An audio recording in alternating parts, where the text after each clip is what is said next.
नमस्कार प्यारे विद्यार्थियों। मौर्य काल हम पढ़ रहे थे और मौर्य काल का हमने जो है लगभग पूरा अध्ययन कर लिया है। एक पोर्शन बच रहा है, बस मौर्यकालीन सामाजिक जीवन कैसा था ये आज हम पढ़ लेंगे और इसी के साथ मौर्य काल हमारा पूरा हो जाएगा। बड़ा ही महत्वपूर्ण और इम्पोर्टेंट था मौर्य काल जो हमने पढ़ा।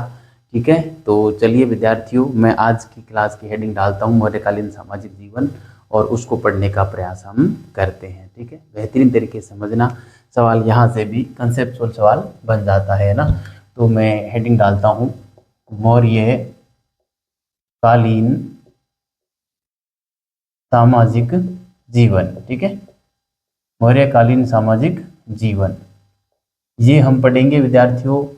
इसमें हम देखो तीन चार डायमेंशंस को हम छुएंगे। सबसे पहले तो हम देखेंगे समाज का विभाजन किस प्रकार से था, है ना, कौटिल्य के अनुसार, मेगास्थनीज के अनुसार, वो हम देखेंगे।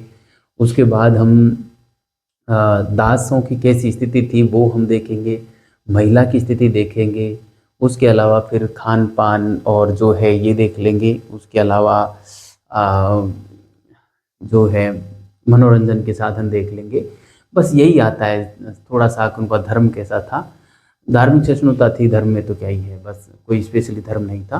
तो ये सारे पॉइंट देख के और हम आज की क्लास को पूरा करेंगे। ठीक है, इसमें दो स्थिति बड़ी महत्वपूर्ण है, एक महिला की स्थिति और एक दास की स्थिति, है ना। ये दो काफ़ी इंपॉर्टेंट पॉइंट रहेंगे आज की क्लास में, वो आपको बढ़िया तरीके से ध्यान में रखने हैं। ठीक है, तो चलिए मैं आपको बताऊं। समाज का विभाजन की हेडिंग डाल देते हैं, समाज का विभाजन। ठीक है, समाज का विभाजन ये हम यहाँ पे करने वाले हैं। समाज के विभाजन में विद्यार्थियों आपको मैं बताऊं तो कौटिल्य जो था वो चतुर्वर्ण व्यवस्था का समर्थक था। जैसा कि हमको पता चलता है कौटिल्य के बारे में, वो मैंने आपको पहले बताया था कि कौटिल्य ने एक बार राजा के संबंध में यह बात कही थी कि शूद्र चाहे कितना ही बलिष्ठ क्यों न हो वो राजा नहीं बन सकता, और क्षत्रिय चाहे कितना ही कमज़ोर क्यों न हो वो हमेशा राजा बनने के योग्य होता है ना। तो ये जो कौटिल्य की जो प्रवृत्ति है वो स्पष्ट दर्शा रही है कि कौटिल्य जो था वो कौटिल्य जो था वो वर्ण व्यवस्था का समर्थक था। और कौटिल्य ने शूद्रों को, ये ध्यान रखना, आर्य माना था ना, अनार्य नहीं माना था शूद्रों को। चारों जो वर्ण हैं वो आर्यों के वर्ण माना था कौटिल्य ने, है ना। और अनार्यों में उसने मलेच्छों को माना था। मलेच्छ जो होते हैं वो वनों में निवास करते हैं और जो है उनको संस्कृत भाषा का ज्ञान नहीं था। ठीक है, इस प्रकार से कौटिल्य ने जो है आर्यों को, शूद्रों को और आर्यों में रखा और उनको जो है विभिन्न प्रकार के अधिकारों की बात की थी। तो हम कहते हैं कि इस काल में शूद्रों की स्थिति में थोड़ी सी जो है सुधार देखने को मिलता है। जैसे शूद्रों को कृषि करने का अधिकार मिल गया था, शूद्रों को शिल्प का अधिकार मिल गया था, शूद्रों को संपत्ति रखने का अधिकार मिल गया था, शूद्रों को जो है दास नहीं बनाए जाने की समानता मिल गई थी, है ना। तो इस प्रकार से शूद्रों को आर्य श्रेणी में रखा और शूद्रों की स्थिति में शूद्रों की काफ़ी अच्छी स्थिति इस समय आई थी, है ना। इस प्रकार ये तो था कौटिल्य के अनुसार समाज का थोड़ा सा विभाजन जो हमने देखा। इसके बाद मेगास्थनीज का हम देखें तो मेगास्थनीज ने भारतीय समाज को 7 भागों में बांटा था। मैंने आपको पहले बताया है ना। जैसे दार्शनिक है, किसान है, कारीगर या शिल्पी है ना, और तीसरे नंबर पर पशुपालक है, फिर कारीगर या शिल्पी है ना, फिर योद्धा है, निरीक्षक है और सभासद है ना। तो ये 7 श्रेणियां थी जो मेगास्थनीज ने भारतीय समाज की बताई थी। ठीक है, तो अब हम एक एक के बारे में बात कर लेते हैं। मैं लिख देता हूँ यहाँ पे, मैंने इनको पहले आपको बताया हुआ है, मेगास्थनीज ने जो 7 श्रेणियां बताई थी उनको, और कौटिल्य की बात भी मैं यहाँ पे लिख देता हूँ। ठीक है, फिर हम आगे की बात करेंगे। ठीक है, तो चलिए विद्यार्थियों हम लिखना प्रारंभ करते हैं।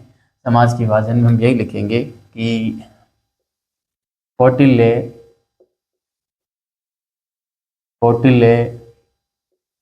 वर्ण व्यवस्था का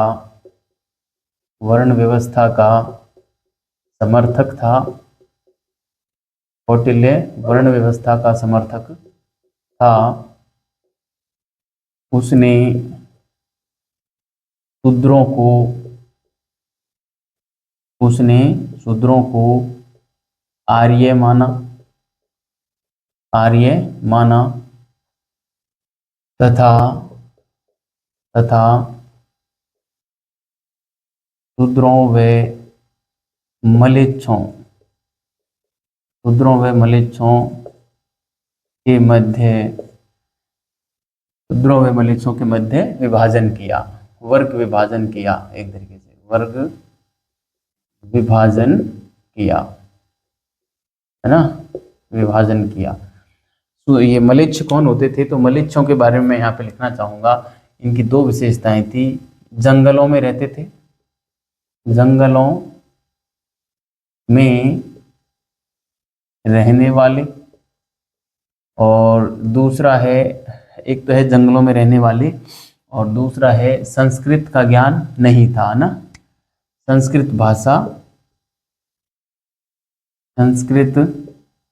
भाषा नहीं जानते थे, संस्कृत भाषा नहीं जानते थे। तो ये था मलेच्छों में, है ना, जंगलों में रहने वाले थे और संस्कृत भाषा जो नहीं जानते थे वो लोग मलेच्छ कहलाए। महाभारत में भी ऐसी ही परिभाषा मलेच्छों की मिलती है, ये भी आपको ध्यान में रखना है, ठीक है। तो इस प्रकार से हम देखते हैं कि कौटिल्य ने जो है शूद्रों को और अनार्य नहीं माना था, आर्य की श्रेणी में रखा था, ठीक है, आर्य की श्रेणी में रखा था। ये बात भी मैं यहाँ पे लिखूंगा। अच्छा, ये लिख दिया ना, उसने शूद्रों को आर्य माना था, शूद्रों व मलेच्छों के मध्य विभाजन किया। इस प्रकार हम देखते हैं कि इस काल में शूद्रों की स्थिति में सुधार हुआ था, ठीक है। तो ये बात मैं लिखूंगा। इस प्रकार हम देखते हैं कि शूद्रों की स्थिति में सुधार हुआ था, है ना। जैसे क्या क्या सुधार हुआ था? जैसे शूद्रों को कृषि करने, है ना, शिल्पी बनने, है ना, संपत्ति रखने का अधिकार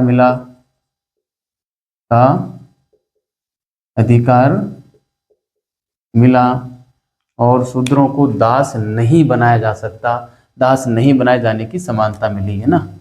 और एक क्या है? दास नहीं बनाए जाने की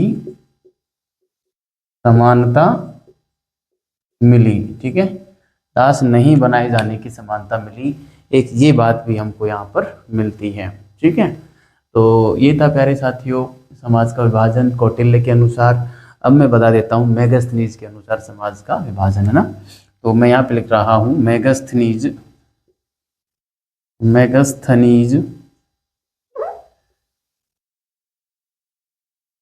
के अनुसार, मेगास्थनीज के अनुसार समाज, भारतीय समाज, है ना, समाज का विभाजन, ठीक है। नाम मैं पहले लिखा चुका हूँ आपको। जैसे एक नंबर पे हो गया दार्शनिक, है ना। दार्शनिक जो थे दो प्रकार के होते थे, ब्रॉकमैन व ग्रामनिज, है ना। ब्राकमैन व ग्रामनिज नामक दो दार्शनिक होते थे, दो प्रकार के दार्शनिक होते थे। जो ब्राकमैन होते थे वो ब्राह्मण होते थे और ये गृहस्थ थे, जबकि ग्रामनिज श्रमण होते थे, सन्यासी होते थे और ये भविष्यवाणी भी करते थे। ये दो इनके प्रकार हैं। तो मैं यहाँ पे लिखना चाहूँगा दो प्रकार के, है ना, दो प्रकार के नाम मिलते हैं, दो प्रकार के नाम मिलते हैं, दो प्रकार के नाम मिलते हैं। कौन कौन से? एक तो मैं लिखता हूँ यहाँ पे ग्रामनिज और ब्राह्मण, है ना, ब्राह्मण, है ना, ये ब्राह्मण थे, है ना, ये ब्राह्मण थे। और गृहस्थ, गृहस्थ थे, ये गृहस्थ कौन थे? गृहस्थ थे। और ग्रामनिज जो थे, ग्रामनिज, ग्रामनिज ये श्रमण थे। क्या थे? श्रमण थे। और ये सन्यासी हुआ करते थे, सन्यासी, ठीक है, सन्यासी हुआ करते थे, जो कि भविष्यवाणी भी करते थे, है ना, ये भविष्यवाणी करते थे, है ना, ये भविष्यवाणी करते थे। ये बात भी आपको ध्यान में रखनी है। दार्शनिक। नंबर 2 पे आता है हमारा किसान, जो कि सबसे बड़ी श्रेणी थी, ये जो 7 विभाजन है उनकी, है ना। नंबर 2 पे क्या आता है? किसान। किसान की सबसे बड़ी श्रेणी थी, है ना, सबसे बड़ी श्रेणी, ठीक है, सबसे बड़ी श्रेणी जो थी वो किसान की थी। ये बात आपको ध्यान में रखनी है। तीसरे नंबर पे आ जाता है हमारी पशुपालक। पशुपालक, ठीक है, पशुपालक जो थे ये खानाबदोश जीवन जीते थे। पशुपालक खानाबदोश जीवन जीते थे और खेती बिगाड़ने वाले पशुओं को ये मारते थे, इसलिए इनको शिकारी भी कहा जाता था और राज्य इनको इनाम देता था इस काम के लिए, है ना। ये बात आपको ध्यान में रखनी है। तो पशुपालक, एक तो ये बर्बर थे, है ना, बर्बर या घुमक्कड़ कहें, खानाबदोश कहें, एक ही बात है। बर्बर, सॉरी, घुमक्कड़ या खानाबदोश थे, या आदिवासी टाइप के, है ना, नॉन रेजिडेंशियल खानाबदोश थे। खेती खराब करने वाले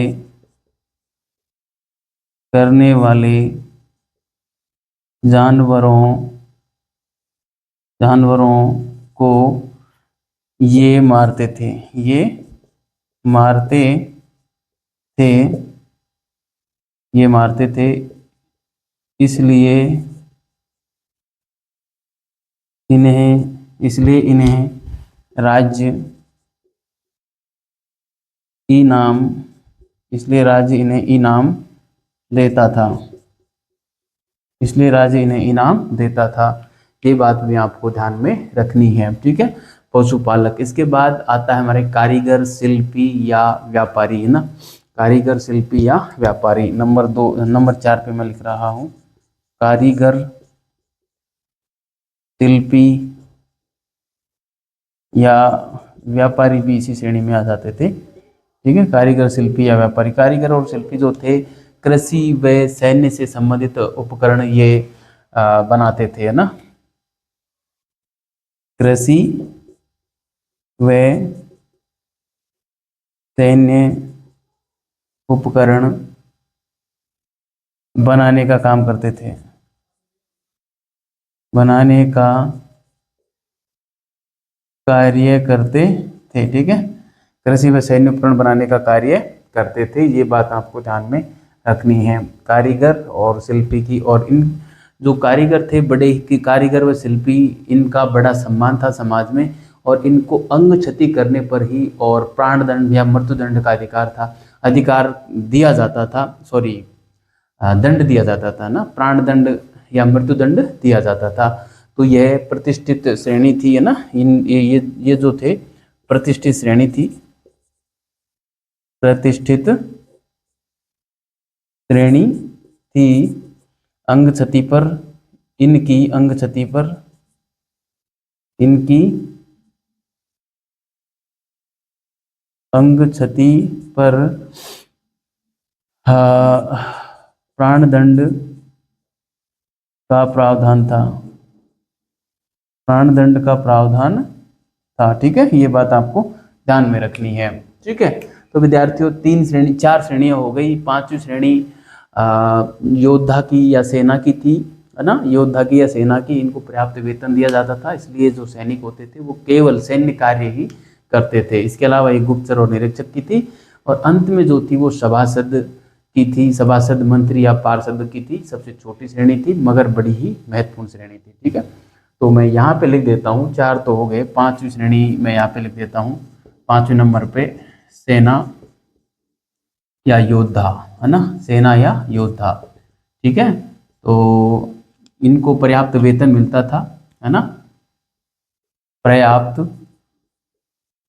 वेतन मिलता था, इस कारण केवल सैन्य कार्य ही करते थे, सैन्य कार्य ही करते थे। ये बात आपको ध्यान में रखनी है। सेना या योद्धा जो थी, इनको जो है वेतन खूब मिलता था, पर्याप्त मिलता था। ये दरअसल कौटिल्य ऐसा चाहता था, सैनिकों को वेतन भरपूर दिया जाना चाहिए ताकि वो किसी प्रकार की घूस ना लें, रिश्वत ना लें, है ना, और बढ़िया तरीके से अपना सैन्य कार्य करें। ठीक है, इस प्रकार की व्यवस्था थी।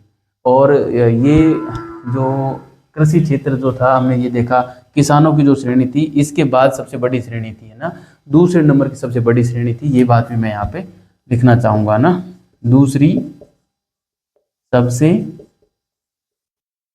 बड़ी श्रेणी थी, है ना, दूसरी सबसे बड़ी श्रेणी थी। ये भी बात आपको ध्यान में रखनी है। ठीक है, तो 5 हो गया। छठा मैं यहाँ पे लिख देता हूँ, छठे नंबर पे निरीक्षक, निरीक्षक या गुप्तचर हुआ करते थे, गुप्तचर। और 7वें नंबर पे आ जाएगा हमारा सभासद, है ना, सभासद, मंत्री या पार्षद। ठीक है, सभासद, मंत्री या पार्षद, ये आ जाएंगे इसमें। ठीक है, सभासद, मंत्री या पार्षद आ जाएंगे। ये गुप्तचर है ना, गुप्तचर, सभासद, मंत्री या पार्षद आ जाएंगे। ये सबसे छोटी श्रेणी थी मगर प्रभावी श्रेणी थी। ठीक है, तो मैं यहाँ पे लिख देता हूँ, सबसे छोटी व प्रभावी श्रेणी, सबसे छोटी मगर प्रभावी श्रेणी थी। ठीक है, सबसे छोटी मगर प्रभावी श्रेणी थी। ठीक है, तो ये थी प्यारे साथियों ये 7 श्रेणियां जो हमको कौटिल्य ने, मेगास्थनीज ने अपनी इंडिका में बताई, भारतीय समाज की 7 श्रेणियां। ठीक है, एक एक की बात मैंने कर ली है बढ़िया तरीके से।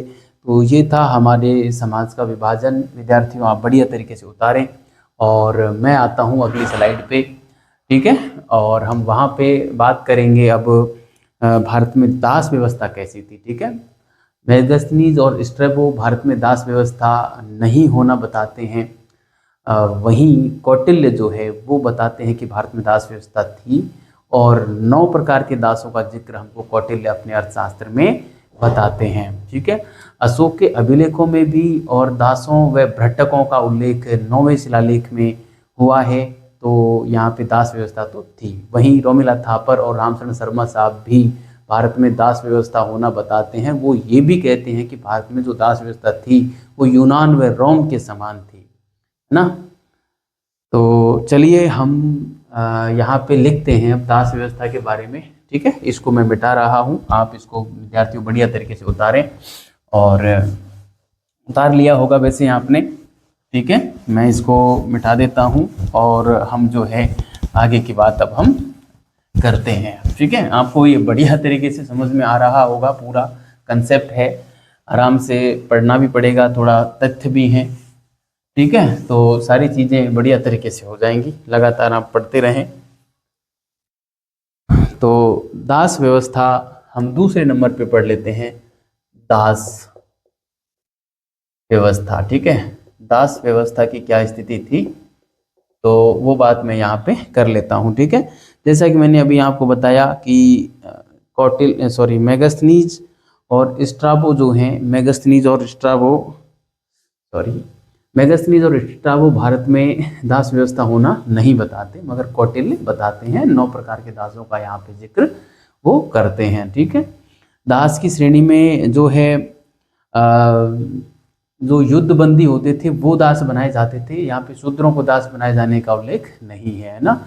युद्ध बंदी और जो मैंने अभी बताया मलेच्छ, इनको संस्कृत नहीं आती थी, वो दास बनाए जाते थे। ठीक है, और कौटिल्य के अशोक के जो शिलालेख हैं उसमें भी 9वें शिलालेख में और दासों व पर्यटकों का उल्लेख मिलता है। ठीक है, तो मैं यहाँ पे लिखना चाहूँगा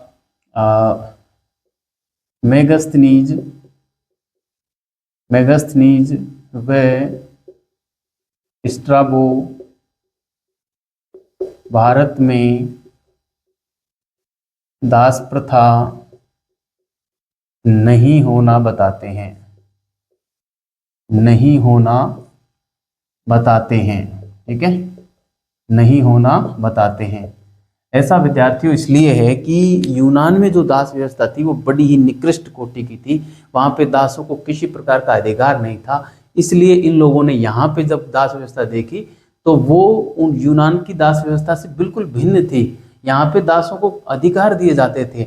इस वजह से ऐसा माना जाता है कि इन लोगों को यहाँ की दास व्यवस्था जैसी लगी ही नहीं, इसलिए इन्होंने मना कर दिया ना, ऐसा माना जाता है। क्योंकि जब कौटिल्य ने दास व्यवस्था का उल्लेख किया है तो हम कैसे मान लें कि दास व्यवस्था नहीं थी। 9 प्रकार के दासों का उल्लेख मिलता है, जिनका नाम भी मैं अभी यहाँ पे लिखने वाला हूँ ना, गृह जातक, अहितक, लब्ध, है ना, ये सारे दंड प्रणीत, दयागत दास, है ना, इस प्रकार के खूब सारे नाम मिलते हैं।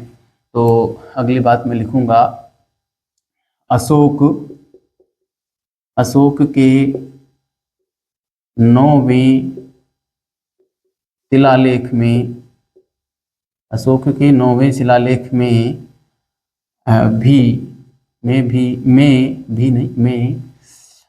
दासों व पर्यटकों का उल्लेख हुआ है। ठीक है, दासों व पर्यटकों का उल्लेख हुआ है। पेन बदल लेता हूं मैं यहाँ पे। और सॉरी, कौटिल्य ने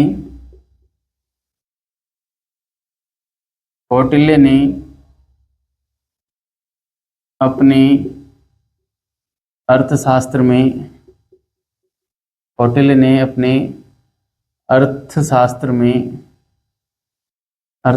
में 9 प्रकार के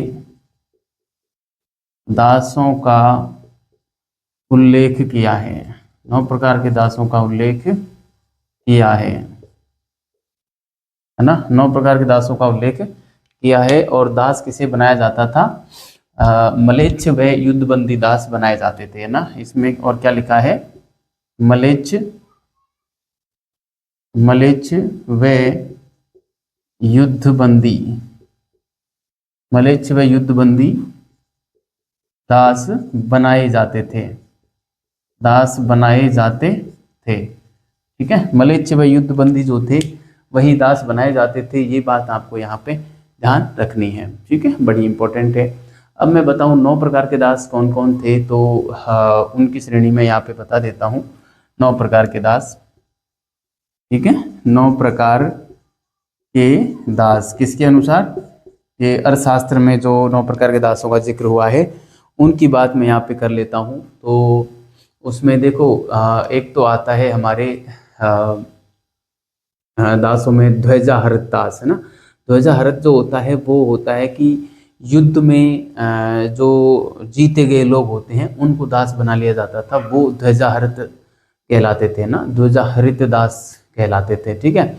उसके अलावा एक होता है उदर दास, है ना। उदर दास जो होते हैं वो मतलब अपनी आजीविका के लिए और दास बन जाते हैं, अपनी आजीविका भी वो नहीं कमा पाते इसलिए दास बन जाते हैं, है ना। तो ध्वजाहरित हो गए, उदर दास हो गए, है ना। इसके अलावा एक आता है दंड प्रणीत दास, है ना। दंड प्रणीत दास जो होता है वो होता है दंड स्वरूप किसी को दास बना लिया जाता है, वो होता है दंड प्रणीत दास, है ना।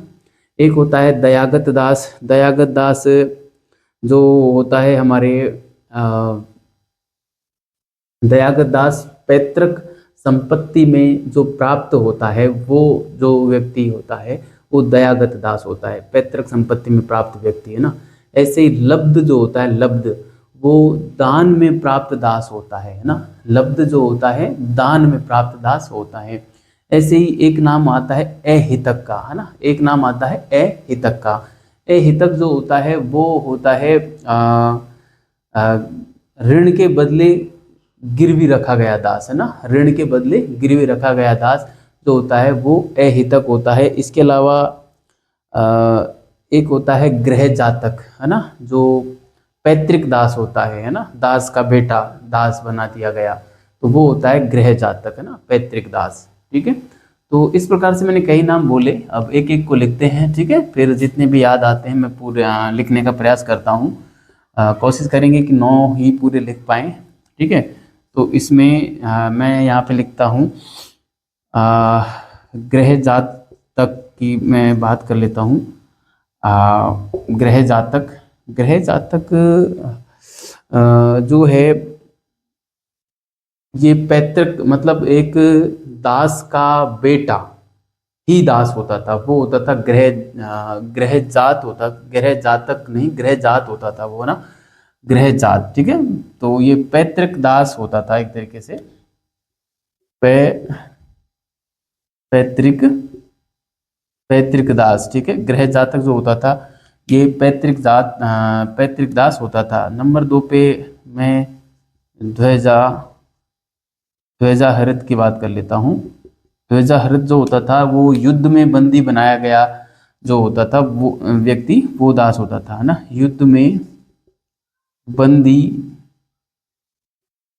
बनाया गया दास, युद्ध में बंदी बनाया गया दास जो होता था वो होता था ध्वजाहरित दास, है ना, ध्वजाहरित दास। ठीक है, इसके अलावा और जैसे दयागत दास,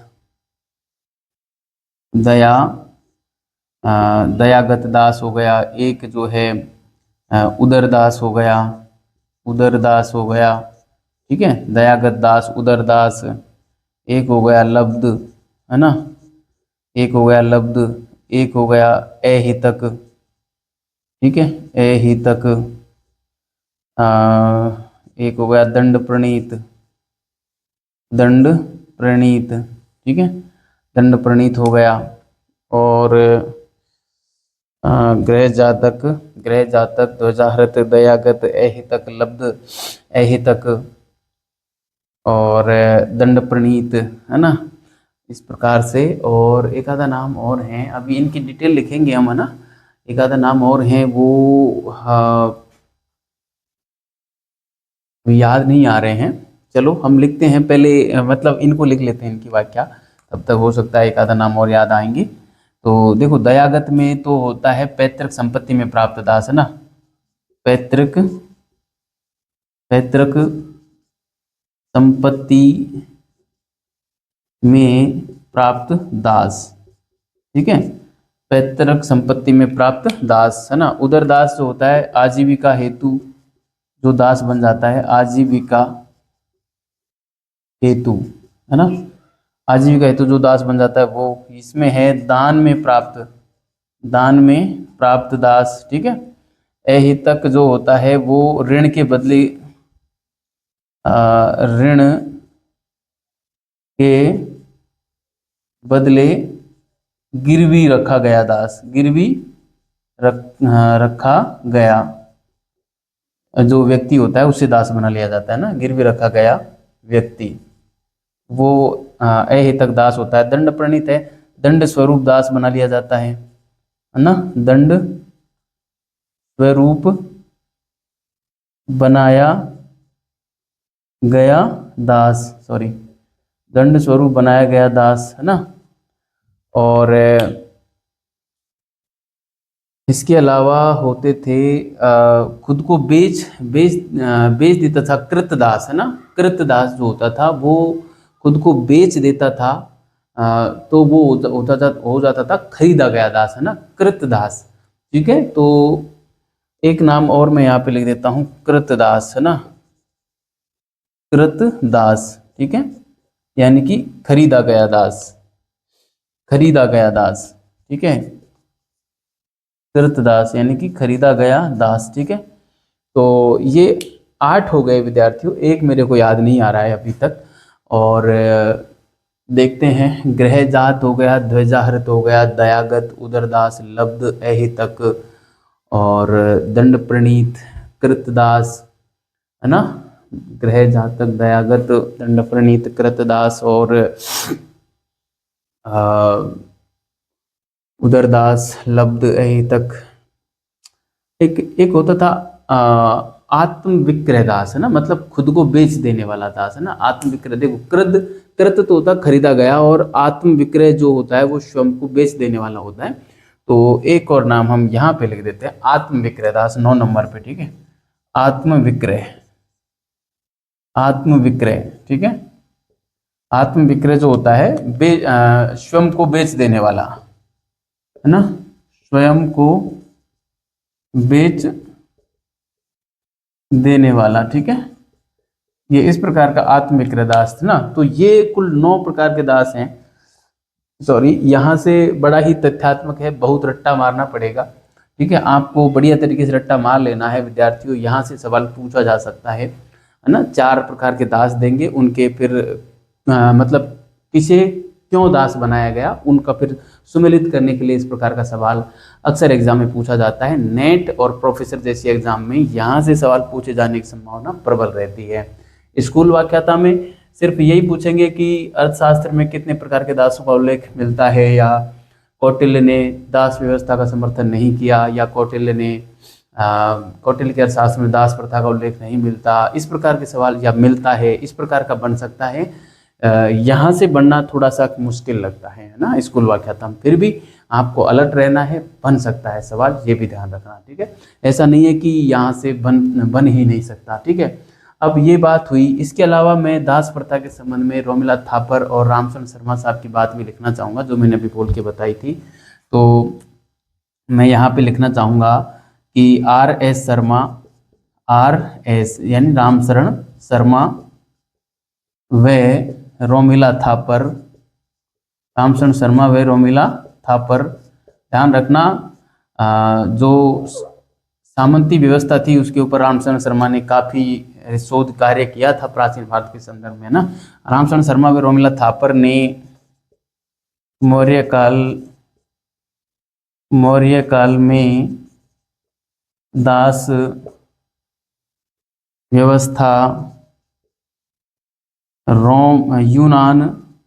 यूनान व रोम की भांति होना